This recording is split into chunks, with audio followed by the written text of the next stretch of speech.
मीठा दोनों तहर आम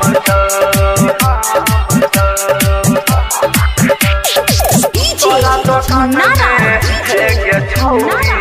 मीठा दोनों तहर आम सुन गे छौरी बाजार बहली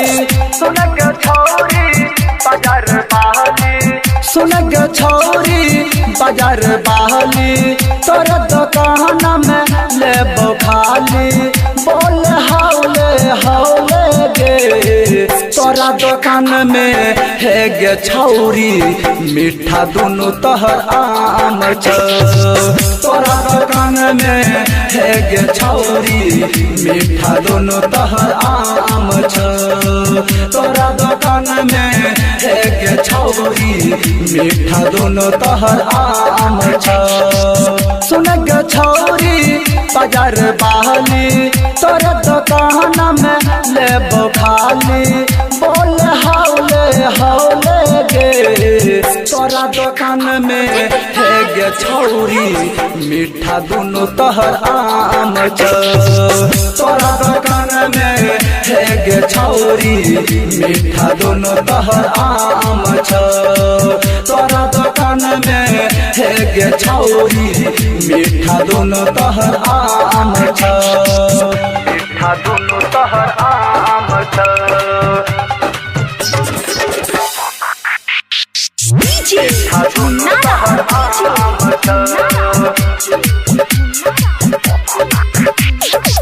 तोरा दुकान में है गे छौरी मीठा दोनों तहर आम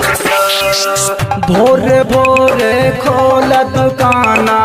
जल्दी हमरा देखब समाना जल्दी हमरा देखब समाना बनी करा बोल छियो परेशाना आके खोल तू अपना दुकाना आके खोल तू अपना दुकाना सुन के गरिया बाजार वाली तोर दुकान में लेबो खाली बोल हौले हौले गे तोरा दुकान में है गे छौरी मीठा दोनों तहर आम तोरा दुकान में है गे छौरी मीठा दोनों तहर आम तोरा दुकान में है गे छौरी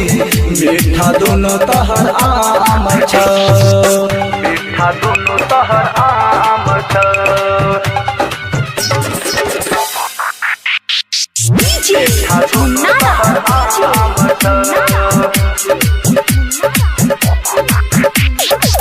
तोरा दुकान में है गे छौरी मीठा दोनों तहर आम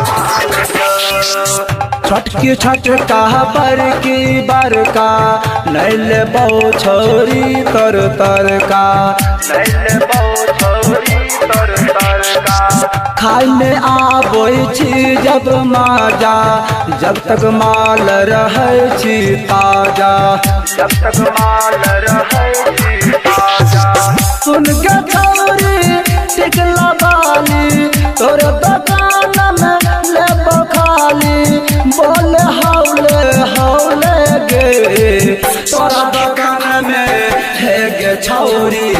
मीठा दोनों तहर आम तोरा दुकान में है गे छौरी मीठा दोनों तहर आम तोरा दुकान में